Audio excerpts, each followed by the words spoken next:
किसने यूनानियों को भारत से खदेड़ दिया था? ये थे चंद्रगुप्त मौर्य। कौन थे? चंद्रगुप्त मौर्य। उसके बाद बोल रहा है सिकंदर की मृत्यु के बाद चंद्रगुप्त मौर्य द्वारा पराजित सिकंदर के सेनापति का नाम क्या था? ये था सेल्यूकस निकेटर। क्या था? Seleucus Nicator. अर्थशास्त्र के लेखक किसके समकालीन थे? चंद्रगुप्त मौर्य के। किसके? चंद्रगुप्त मौर्य के। चंद्रगुप्त मौर्य का साम्राज्य उत्तर पश्चिम में कहाँ तक फैला था? ये सिंधु नदी तक फैला था। चंद्रगुप्त मौर्य के प्रसिद्ध शिक्षक चंद्रगुप्त मौर्य के प्रसिद्ध शिक्षक चाणक्य शिक्षा के किस केंद्र से जुड़े थे? चंद्रगुप्त मौर्य के प्रसिद्ध शिक्षक चाणक्य की बात कर रहा है। शिक्षा के किस केंद्र से जुड़े थे? जुड़े थे तक्षशिला से। किससे? तक्षशिला से। पांडुलिपियों के मूल संस्थापक और कौटिल्य के अर्थशास्त्र के संपादक कौन थे? ये थे आर शाम शास्त्री। कौटिल्य का अर्थशास्त्र मुख्य रूप से किससे संबंधित है? ये राजनीतिक के राजशिल्प से। अर्थशास्त्र द्वारा लिखा गया था क्या? कौटिल्य। अर्थशास्त्र किसके द्वारा लिखा गया था? तो कौटिल्य के द्वारा लिखा गया था। सॉरी दोस्त। चंद्रगुप्त मौर्य के दरबार में भेजा गया यूनानी राजदूत कौन था? ये थे मेगास्थनीज। बिंदुसार के शासनकाल के दौरान कहाँ अशांति थी? ये तो तक्षशिला में थी। बिंदुसार ने उज्जैन में विद्रोह को दबाने के लिए किसको भेजा था? तो अशोक के भेजे थे। अशोक किस राजवंश का राजा था? मौर्य। सम्राट अशोक की पत्नी कौन थी जिसने उन्हें प्रभावित किया था? एक करूबा की थी। कौन थी? करूबा के। किस भारतीय शासक ने कलिंग का युद्ध लड़ा था? अशोक ने लड़ा था। मौर्य वंश में कलिंग युद्ध किस वर्ष में हुआ था? 261 ईसा पूर्व। 261 ईसा पूर्व। किस घटना से अशोक की प्रशासनिक नीति में गहरा परिवर्तन आया? किस घटना से अशोक की प्रशासनिक प्रवृत्ति में गहरा परिवर्तन आया? तो कौन सा था? कलिंग युद्ध था। कौन सा था? कलिंग युद्ध। उसके बाद बोल रहा है अशोक ने किस शिलालेख में कलिंग युद्ध के जनहानि का उल्लेख किया है और युद्ध के त्याग की घोषणा की है? शिलालेख 13वां। बौद्ध धर्म ग्रहण करने के लिए अशोक को प्रभावित करने वाले भिक्षु कौन थे? उपगुप्त थे। कौन थे? उपगुप्त थे। उसके बाद बोल रहा है अशोक के शिलालेखों में किस लिपि का प्रयोग हुआ था? तो ब्राह्मी लिपि का हुआ था। कौन सा हुआ था? ब्राह्मी लिपि का हुआ था। अशोक के साम्राज्य के किस भाग में उसके शिलालेख खरोष्टी लिपि में लिखी गई है? उत्तर पश्चिमी। कहाँ? उत्तर पश्चिमी। अशोक के अधीन मौर्य राजशाही का सबसे सटीक विवरण क्या होगा? प्रबुद्ध निरंकुशता, इनलाइटेंड डिस्पोटिज्म। सारनाथ स्तंभ पर उकेरे गए जानवर कौन से हैं? सारनाथ पर उकेरे गए जानवर कौन से हैं? तो हाथी पूरब में, घोड़ा पश्चिम में, सिंह उत्तर में, बैल दक्षिण में। भारत सरकार ने किस शासक से अपने प्रतीकों को उधार लिया और अपनाया? किससे? अशोक से। राष्ट्रीय ध्वज के धर्म चक्र में कितनी तिलियां होती है? 24।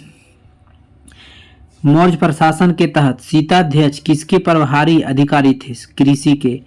3 अलग अलग कालों अर्थात मौर्य काल, गुप्त काल और मुगल काल के शिलालेखों वाला एक स्तंभ कहाँ स्थित है? ये इलाहाबाद जो प्रयागराज यूपी में पड़ता है। उसके बाद बोल रहा है बिंदुसार किसका पुत्र था? बिंदुसार किसका पुत्र था? तो अशोक का पुत्र था। कौन सा मौर्य शासक बौद्ध धर्म का अनुयायी बना? अशोक। कौन? अशोक। अशोक ने अपने पूरे देश में बौद्ध धर्म का प्रसार कैसे किया? धर्म महामात्रों को भेजकर। सबसे प्रसिद्ध मौर्य शासक कौन थे? तो अशोक।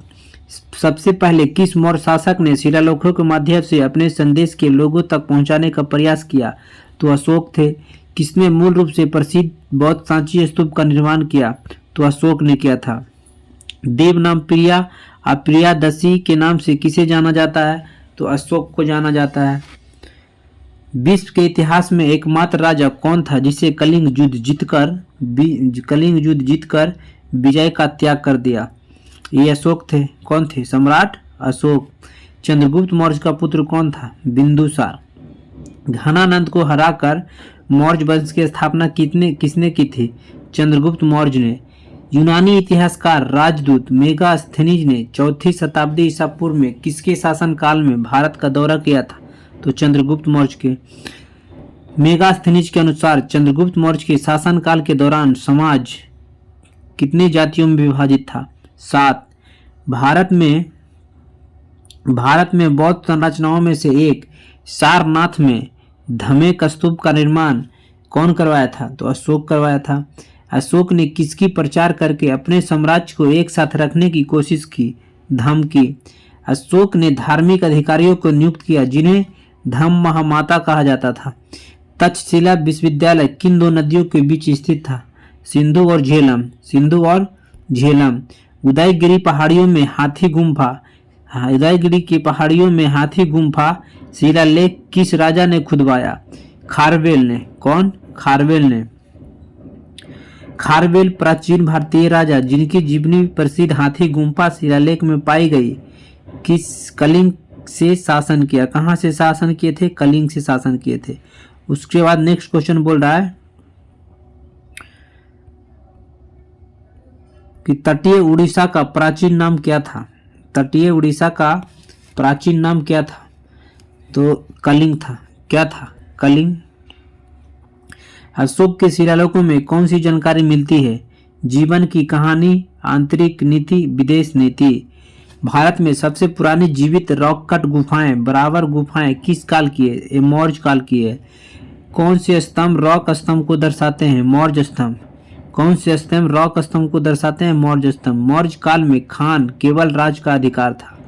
मौर्य काल में खान केवल राज का अधिकार था। अशोक का जौगड़ा शिलालेख किस राज्य में स्थित है? तो उड़ीसा में है। किसमें है? उड़ीसा में। उस राज्य का नाम क्या है जो चंद्रगुप्त मौर्य के लिच्छवियों से दहेज में प्राप्त हुआ था? तो पाटलिपुत्र। कौन है? पाटलिपुत्र। मौर्य साम्राज्य की राजधानी कहाँ थी? तो पाटलिपुत्र ही थी। भारत सरकार के प्रतीक चिन्ह में मौर्य से किसे नहीं अपनाया गया? किसे नहीं अपनाया गया? तो सत्यमेव जयते। भारत सरकार के प्रतीक चिन्ह में मौर्य वंश से किसे नहीं अपनाया गया? तो सत्यमेव जयते। सारनाथ में एक स्तंभ के शीर्ष पर रखे गए हैं। सारनाथ में एक स्तंभ के शीर्ष पर रखे गए सिंह जिसे हम अपने नोटों पर देखते हैं मूल रूप से किस सामग्री पर उकेरे गए थे? तो पत्थर पे। किस पे? पत्थर पे। श्रीलंका में सम्राट अशोक के समकालीन शासक कौन थे? 30 से। पुष्मित शुंग द्वारा मारा जाने वाला अंतिम मौर्य शासक कौन था? तो बृहदत्त था। बिहार के दीदारगंज में पाई गई प्रसिद्ध चौरी धारक मूर्ति किस काल से संबंधित है? तो मौर्य काल से। किससे? मौर्य काल से। गुजरात के सुदर्शन झील में मौर्यों के शासन के दौरान निर्मित एक कृत्रिम जलाशय था। तोसली मौर्य साम्राज्य की पूर्वी भारतीय प्रांत की राजधानी थी। उसके बाद मौर्य काल के बाद का जो समय है उस पर हम लोग चर्चा करेंगे। मौर्य काल के तुरंत बाद किस राजवंश ने मगध साम्राज्य पर शासन किया था? तो शुंग वंश किया था। कौन किया था? शुंग वंश किया था।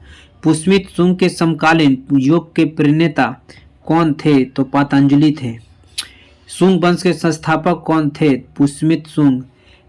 शासक गौतमी पुत्र सतकर्णी किस वंश से संबंधित थे? तो सातवाहन वंश से।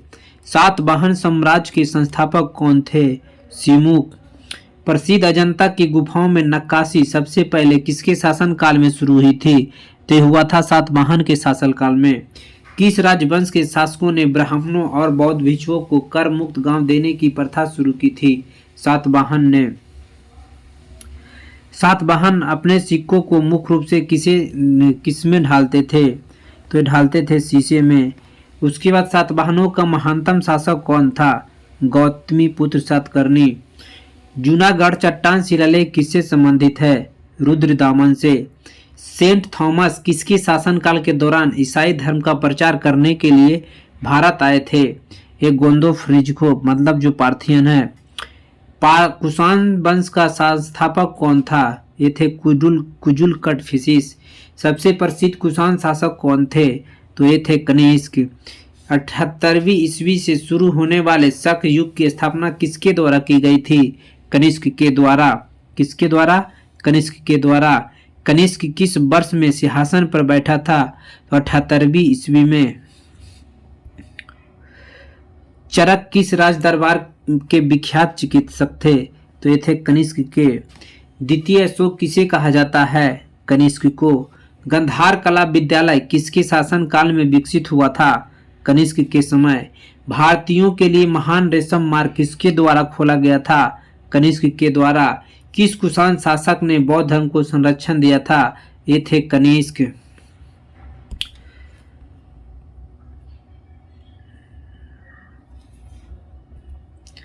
कनिष्क की राजधानी कहाँ थी? पुरुषपुर। यहाँ पुरुषापुर लिखा हुआ जो पाकिस्तान में पड़ता है। कनिष्क के समकालीन कौन थे? नागार्जुन, अश्वघोष एवं वसुमित्र। कुषाण काल के दौरान मूर्ति कला की गंधार शैली किसका एक संयोजन है? इंडो ग्रीक शैली का। कुषाण काल में सबसे बड़ा विकास किस क्षेत्र में हुआ? कला के क्षेत्र में। कुषाण मूर्तियों का सबसे बड़ा संग्रह किस संग्रहालय में स्थित है? मथुरा संग्रहालय में। भारत में सोने के सिक्के सबसे पहले किसने जारी किया? कुषाण ने। 3री शताब्दी में बाकाटक वंश का संस्थापक कौन था? विंध्य शक्ति। शक युग की स्थापना किस ईस्वी में हुआ था? 78वीं ईस्वी। अमरावती कला विद्यालय किस क्षेत्र के सातवाहनों के संरक्षण में विकसित हुआ? आंध्र के। किस शासक के लिए एका ब्राह्मण प्रयुक्त हुआ है? गौतमी पुत्र सातकर्णी के लिए। पाल वंश का संस्थापक कौन था? गोपाल। कनिष्क के एक कुषाण राजा थे। कौन से शासक युएझी खानाबदोश लोगों के साथ घनिष्ठ रूप से जुड़े थे? कुषाण। प्राचीन भारत में गंधार कला विद्यालय किस राजवंश ने विकसित किया था? तो कुषाण वंश ने विकसित किया था। शल्य चिकित्सा के जनक के रूप में किसे जाना जाता है? सुश्रुत को। चिकित्सा और शल्य चिकित्सा पर एक प्राचीन संस्कृत पाठ है, सुश्रुत संहिता। गुर्जर प्रतिहारों, राष्ट्रकूटों और पाल वंश के शासकों ने कन्नौज पर नियंत्रण के लिए लड़ाई लड़ी थी। राजा रुद्रदामन किस वंश के थे? ये शक के थे। विक्रम संवत की शुरुआत कब हुई थी? ये थी 57 ईसा पूर्व में। उसके बाद चलेंगे हम लोग संगम काल में। देखिए संगम काल हम लोग डिस्कस करते हैं। बोल रहा है संगम युग का संबंध किसके इतिहास से है? तमिलनाडु के। अलवार संतों की उत्पत्ति किस आधुनिक राज्य से हुई थी? तो तमिलनाडु से। संगम युद्ध के दौरान रोमन व्यापार का केंद्र कहाँ था? मुसिरी में। चोल वंश की स्थापना किस शासक ने की थी? तो विजया चोल ने किया था। प्राचीन चोल साम्राज्य की राजधानी कहाँ थी? उरैयूर थी। चोल राजाओं का शासन कहाँ था? तमिलनाडु में। किस राजवंश ने श्रीलंका और दक्षिण पूर्व एशियाई देशों पर विजय प्राप्त की? तो चोल ने किया था। चोल राजवंश की राजधानी क्या थी? तंजौर। चोल काल में बना बृहदेश्वर मंदिर कहाँ स्थित है? तंजावुर और तंजौर में। एक चोल साम्राज्य के मंदिर का उदाहरण है एरातेश्वर मंदिर। कौन सा मंदिर? एरातेश्वर मंदिर। चोल शिलालेख जैन संस्थानों के दान की गई भूमि को पल्लीच्छदम के रूप में वर्णित करते हैं। चोल प्रशासन के संदर्भ में ब्रिटिश शब्द का क्या अर्थ है? टैक्स यानी कर। बृहदेश्वर मंदिर किसने बनवाया था? राजा राज चोल ने। अधिकांश चोल मंदिर किसको समर्पित है? शिव को। गंगा को उत्तर से दक्षिण लाने वाला चोल राजा कौन थे? राजेंद्र चोल। 2री शताब्दी ईसा पूर्व में प्रिंस एलारा ने श्रीलंका पर विजय प्राप्त की थी। वह द्रविड़ शासक के किस राजवंश से जुड़े थे? चोल से जुड़े थे। किस चोल राजाओं ने सबसे पहले सिलोन पर विजय प्राप्त की थी? ये कौन थे?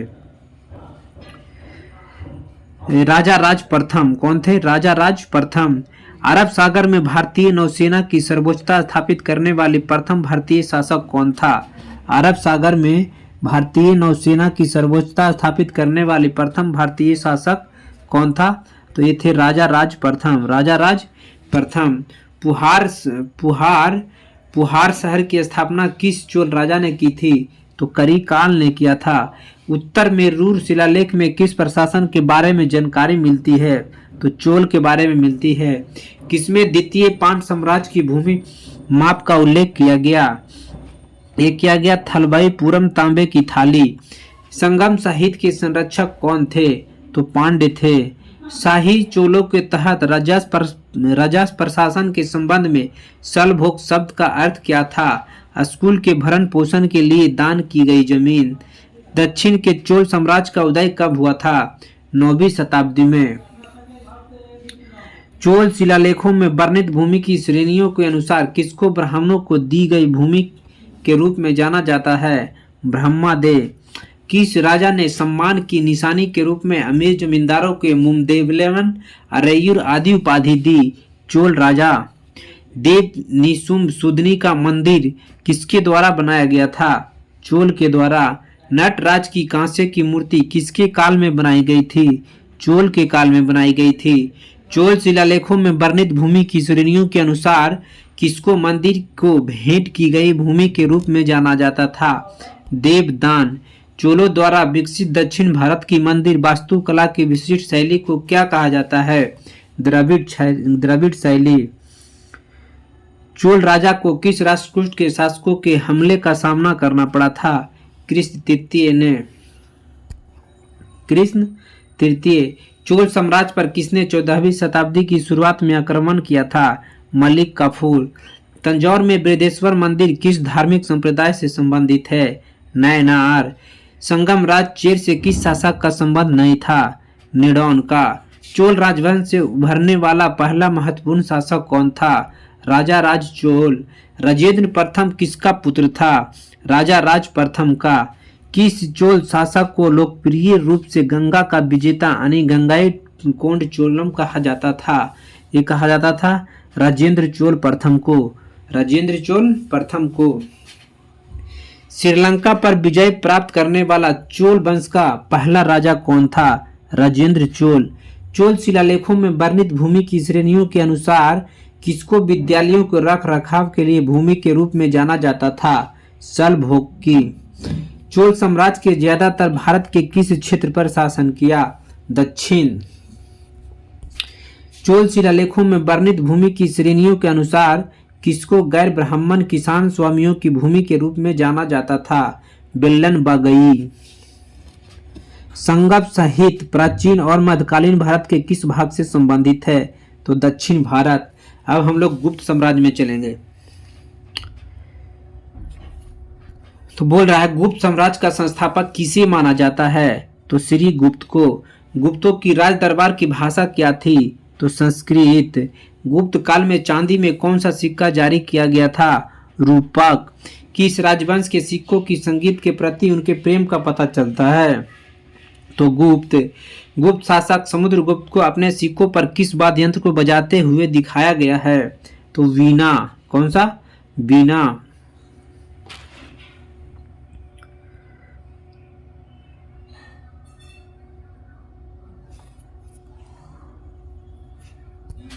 गुप्त काल में सर्वाधिक संख्या में सिक्के किसके जारी किए गए थे? सोना के। किसके?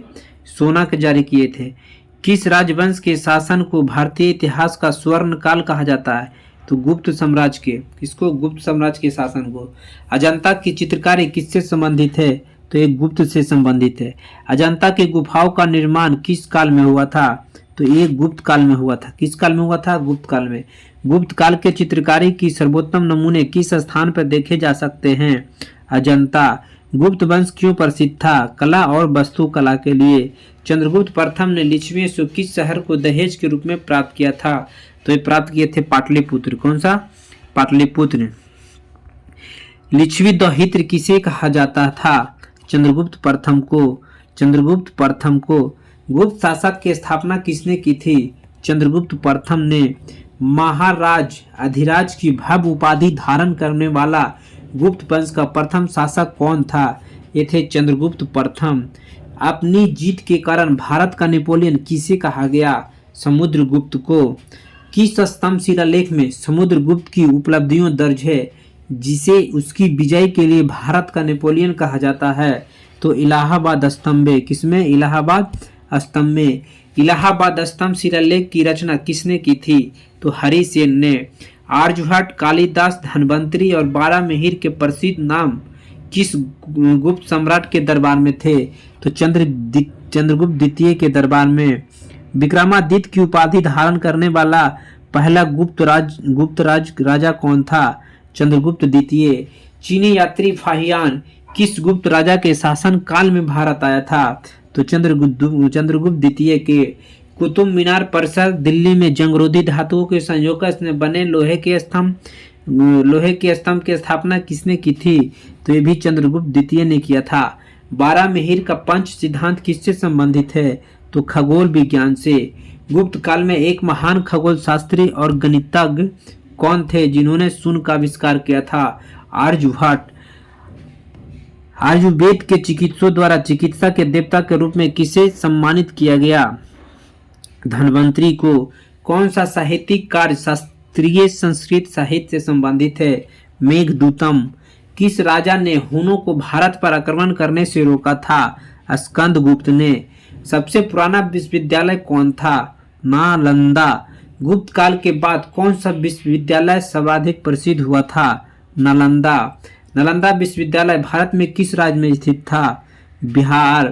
पंचतत्व की कहानियों का संकलन किसने किया था? विष्णु शर्मा ने। विक्रमादित्य एक गुप्त शासक थे। महान भारतीय कवि और नाटककार महाकवि कालिदास ने कौन सी पुस्तकें लिखी हैं? तो इनकी बहुत सारी पुस्तकें हैं, जैसे अभिज्ञान शकुंतलम, मेघदूतम, विक्रमोर्वशीयम, उसके बाद कुमार संभवम। मालविका गृहमित्रम के लेखक कौन हैं? तो कालिदास। अर्थशास्त्र, राजकला, आर्थिक नीति और सैन्य रणनीति पर एक प्राचीन भारतीय ग्रंथ है जिसे संस्कृत में लिखा गया था। कौटिल्य को पारंपरिक रूप से इसके लेखक के रूप में श्रेय दिया जाता है। किसे? अर्थशास्त्र को। सबसे पहले पाई की मान की गणना किसने किया था? आर्यभट्ट ने। बारहमिहिर ने कौन सी पुस्तक लिखी थी? बृहत संहिता। कौटिल्य कहाँ के प्रधानमंत्री थे? कौटिल्य कहाँ के प्रधानमंत्री थे? तो चंद्रगुप्त मौर्य के प्रधानमंत्री थे कौटिल्य। उसके बाद चलिए नेक्स्ट क्वेश्चन पर हम लोग आते हैं। गुप्त काल के दौरान सिक्कों को क्या कहा जाता था? दिनार। क्या कहा जाता था? दिनार। कौन राजा समुद्रगुप्त के दरबारी कवि और मंत्री थे? हरिसेन। प्रसिद्ध पुस्तक मेघदूत के लेखक कौन हैं? कालिदास। कौटिल्य तक्षशिला विश्वविद्यालय में राजनीति विज्ञान और अर्थशास्त्र के प्राध्यापक थे। नालंदा विश्वविद्यालय का निर्माण किसने शुरू किया था? कुमारगुप्त ने। किसने करवाया था? कुमारगुप्त ने। चंद्रगुप्त प्रथम का उत्तराधिकारी उसका पुत्र समुद्रगुप्त था। गुप्त वंश का अंतिम मान्यता प्राप्त राजा कौन था? विष्णुगुप्त। विक्रमादित्य के दरबार में नवरत्न का हिस्सा कौन नहीं थे? सूरदास। गुप्त काल में कौन सी वस्तु निर्यात योग्य नहीं था? टीन। कौन नहीं था? टीन। सुल्तानगंज बिहार में भागलपुर के पास खोजी गई गौतम बुद्ध की विशाल प्रतिमा गुप्त काल की है। ब्रह्मगुप्त ने किसको संदर्भित करने के लिए कुट्टाका और कुट्टाका गणिता शब्दों का इस्तेमाल किया था? बीजगणित। प्रसिद्ध गुप्त काल दशावतार मंदिर जिसे उत्तर भारत में सबसे पहले पंचायतन मंदिरों में से एक रूप में मान्यता प्राप्त है, कहाँ है? देवगढ़ में। गुप्त शासकों ने हलीबा कर नामक एक जुर्माना लगाया जो हल के मालिक द्वारा प्रत्येक किसान द्वारा भुगतान किए जाने वाला हल कर था। अब हम लोग आगे वर्धन वंश में। हर्षवर्धन अंतिम बौद्ध राजा जो एक महान संस्कृत विद्वान और लेखक थे। हर्ष ने अपनी राजधानी थानेश्वर से कन्नौज में स्थानांतरित किया था। हर्षचरित कन्नौज के शासक हर्षवर्धन की जीवनी है जिसकी रचना उनके दरबारी कवि कौन? बाणभट्ट ने संस्कृत में किया था।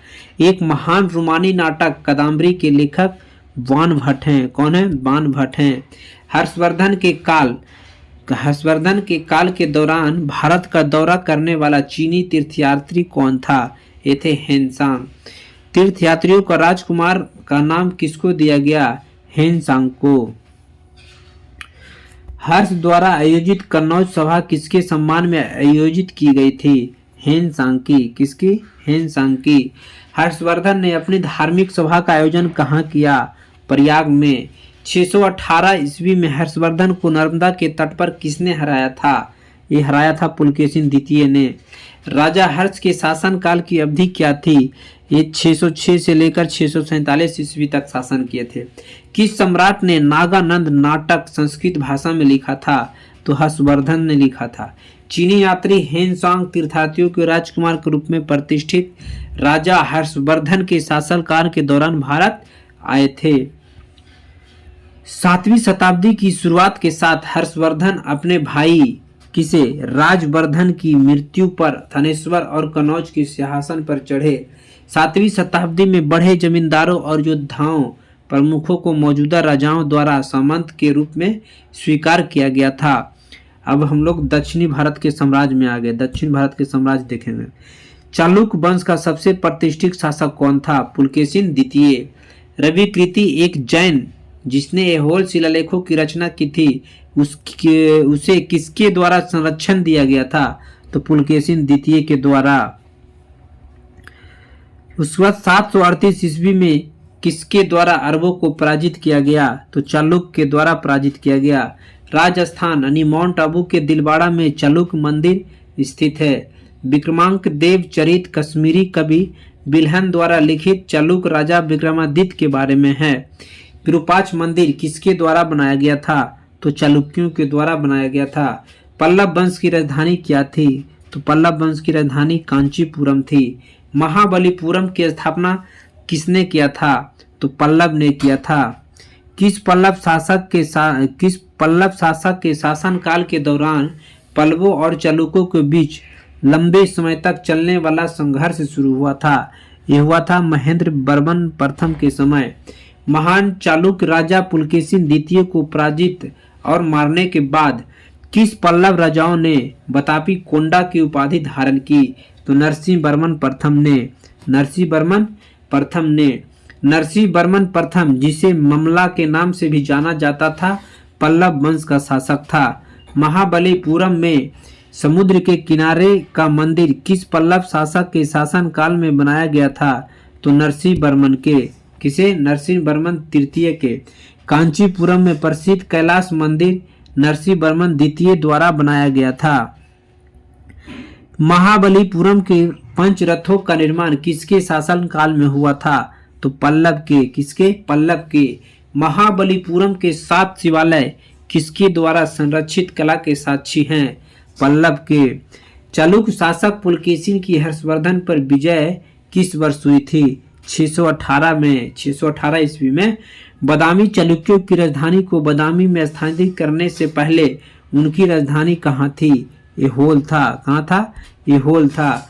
पट्टाकल मंदिर किसके शासनकाल के दौरान बनाया गया था? चालुक्य के। दक्षिण भारत में भूमि दान करने की प्रथा किस शताब्दी के बाद बहुत आगे बढ़ गई? 8वीं शताब्दी के बाद। शिल्पाधिकारम एक तमिल महाकाव्य है जिसे किसके द्वारा लिखा गया था? इलोंगो आदिगल। इलोंगो आदिगल। प्रसिद्ध यात्री मार्को पोलो किस देश के मूल निवासी थे? तो ये थे इटली के। कहाँ के थे? इटली के। हेनसांग ने किसके शासनकाल के दौरान पल्लवों की राजधानी कांचीपुरम का दौरा किया था? तो नरसिंह वर्मन प्रथम के समय। चालुक्य वंश का संस्थापक कौन थे? पुलकेशिन प्रथम। कौन? पुलकेशिन प्रथम। बादामी किला 543 ईस्वी में चालुक्य वंश के पुलकेशिन प्रथम द्वारा निर्मित एक प्राचीन किला है। महाबलीपुरम के रथ मंदिर रॉककट मंदिर का एक उदाहरण है। काकतीय वंश की किस रानी ने आधुनिक आंध्र प्रदेश की वरंगल पर शासन किया था? रुद्रमा देवी। भारत के किस भाग पर मुख्य रूप से पल्लवों और चालुक्यों का शासन था? दक्षिण भारत में। दक्षिण भारत के किस वंश के शासक ने धर्मराज की उपाधि धारण की थी? पश्चिमी गंगा वंश ने। पश्चिमी गंगा वंश ने। प्राचीन इतिहास में हम लोग देखेंगे 3 साम्राज्यों का काल। भारत के 2 महान कलाकार बीता पाल और धीमान पाल वंश के थे। विक्रमशिला विश्वविद्यालय की स्थापना किसके द्वारा की गई थी? धर्मपाल के द्वारा। पश्चिम भारत में चालुक्यों का उत्तराधिकारी कौन सा वंश था? राष्ट्रकूट। कौन सा वंश? राष्ट्रकूट।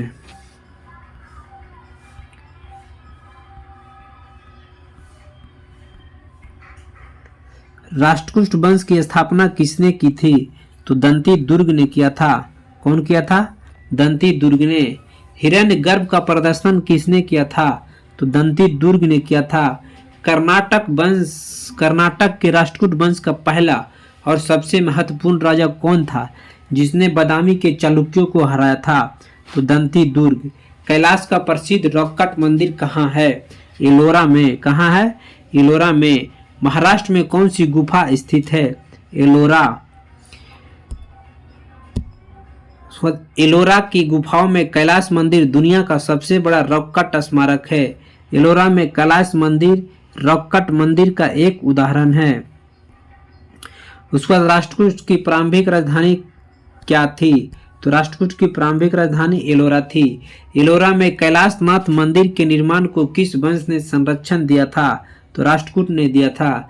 एलोरा में ठोस चट्टान से काटे गए प्रसिद्ध कैलाश मंदिर का निर्माण किसके संरक्षण में किया गया? तो राष्ट्रकूट राजा कृष्ण प्रथम के संरक्षण में। राष्ट्रकूटों का सबसे अस्थायी योगदान किया है? पंपा, पोन्ना, राणा, कन्नड़ कप्ता के 3 लेखक और कैलाश मंदिर। प्रतिहार वंश का सबसे महान राजा कौन था? तो प्रतिहार वंश के सबसे महान राजा मिहिर भोज थे। दक्कन और आसपास के क्षेत्रों पर शासन करने वाले राष्ट्रकूट वंश का उदय किस वर्ष हुआ था? 753 ईस्वी में। मध्य प्रदेश के खजुराहो समूह के स्मारकों में किस धर्म अधर्मों के मंदिर है? हिंदू और जैन। किससे? हिंदू और जैन।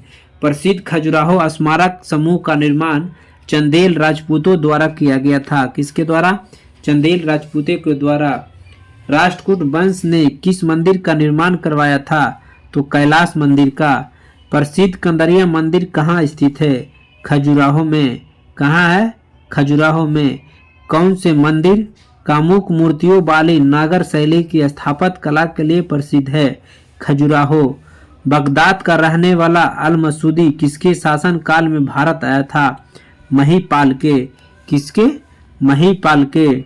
संस्कृत कवि राजशेखर महीपाल प्रथम के दरबार में रहते थे। वर्तमान भोपाल शहर का निर्माण किस प्रतिहार शासक द्वारा किया गया था?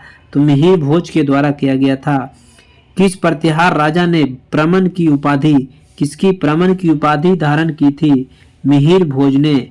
पालवों के पतन के बाद किस राजवंश ने बंगाल में अपना शासन स्थापित किया था? सेना राजवंश ने। किसकी? सेना राजवंश ने। नोबल परंपरा किस राजवंश से संबंधित थी? तो सेना राजवंश से। सेना वंश का अंतिम राजा कौन था जिसके शासनकाल में मुसलमानों ने बंगाल पर आक्रमण किया और उनका साम्राज्य खत्म हो गया? लक्ष्मण सेन। कौन थे? लक्ष्मण सेन। प्राचीन इतिहास का विविध हम लोग देखेंगे। अब क्या है इसमें? प्राचीन भारत की संस्कृति के संदर्भ में पंचायतन का अर्थ है मंदिर वास्तुकला की एक शैली। 7वीं शताब्दी के दौरान राज व्यवस्था के संदर्भ में सामंत का एक अर्थ है एक महातहत शासक। लाद खान मंदिर नामक प्राचीन काल की मंदिर किस स्थल पर है? एहोल। कहाँ है? एहोल। 2री शताब्दी ईसा पूर्व के दौरान हेलियोडोरस किसके दरबार में राजदूत के रूप में आया था? भागभद्र। किसके? भागभद्र। भारत के किस राज्य में आपको हेलियोडोरस स्तंभ मिलेगा? मध्य प्रदेश में। कहाँ मिलेगा? मध्य प्रदेश में। उसके बाद बोल रहा है कि सिद्धांत शिरोमणि नामक प्राचीन ग्रंथ के रचयिता कौन थे? तो ये थे भास्कराचार्य। कौन थे? भास्कराचार्य। सरभपुरिया और सोमवंशी नाम के राजवंशों ने छत्तीसगढ़ में शासन किया था। कहाँ? छत्तीसगढ़ में। प्राचीन भारत में बाजरा की खेती का प्रमाण हरलूर स्थल पर मिलता है। सुदर्शन झील नामक झील की मरम्मत का उल्लेख किस शिलालेख से मिलता है? रुद्रदामन का जूनागढ़ शिलालेख में। किस ब्राह्मणों ने अपना प्रारंभिक पेशा छोड़ दिया और कर्नाटक में सफलतापूर्वक एक राज्य स्थापित किया? ये किया था कदम म्यूर शर्मन ने। कदम म्यूर शर्मन ने। निम्नलिखित में से कौन सा युग में सही सुमेलित है? शुद्रक, मृच्छकटिका, कलहन, रामचरितमानस, हर्षचरित, बाणभट्ट, फिरदौसी, शाहनामा। तो शुद्रक, मृच्छकटिका, हर्षचरित, बाणभट्ट, फिरदौसी, शाहनामा। निम्नलिखित में से कौन प्राचीन भारत की प्रादेशिक शक्ति का हिस्सा नहीं है? कानकुब्ज, मगध, कुरु, कोसल। तो कानकुब्ज हो जाएगा।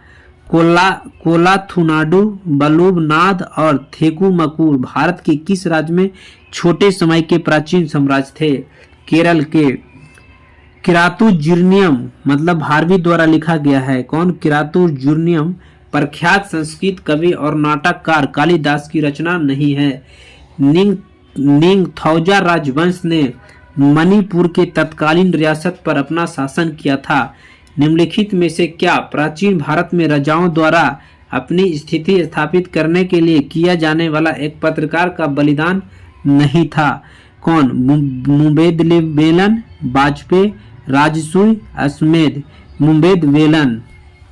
किस साम्राज्य की राजधानी दक्षिण भारत में नहीं थी? तो पाल की। प्राचीन भारत के राजाओं की स्तुति में रचित शिलालेखों को क्या कहा जाता है? तो ये कहा जाता है प्रशस्ति। क्या? प्रशस्ति। प्रशस्ति। प्राचीन भारत में पत्थर के औजार बनाने के लिए किस तकनीक का प्रयोग किया जाता था? दबाव सल्कन। दबाव सल्कन।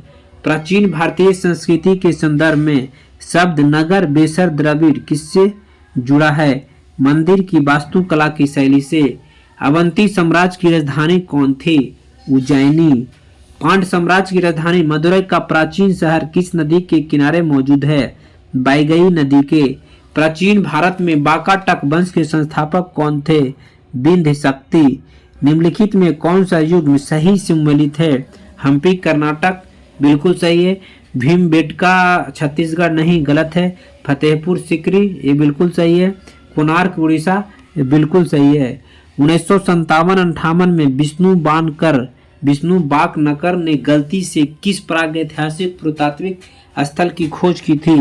तो ये था भीमबेटका। कौन था? भीमबेटका। भीमबेटका गुफाएं किस राज्य में प्रागैतिहासिक चलचित्रों के लिए प्रसिद्ध है? तो मध्य प्रदेश में। भीमबेटका विश्व धरोहर स्थल प्रागैतिहासिक चट्टान आश्रयों के लिए जाना जाता है। किसके लिए? प्रागैतिहासिक चट्टान आश्रय के लिए। इनाम गांव में दफन स्थल किस नदी के किनारे स्थित है? घोड़। किसके? घोड़ के। पिकली हाल और उटनूर महत्वपूर्ण नवपाषाण स्थल है। कौन? पिकली हाल और उटनूर। कोल्डी हवा नामक प्रागैतिहासिक स्थल किस राज्य में है? कौन? कोल्डी हवा है। कोल्डी हवा तो उत्तर प्रदेश में है। वर्धा महाराष्ट्र भारत का एक प्रसिद्ध जीवाश्म स्थल है जहां एक डायनासोर का पूर्ण कंकाल मिला था। दैमाबाद नामक ताम्रपाषाण संस्कृति स्थल किस राज्य में स्थित है? तो यह है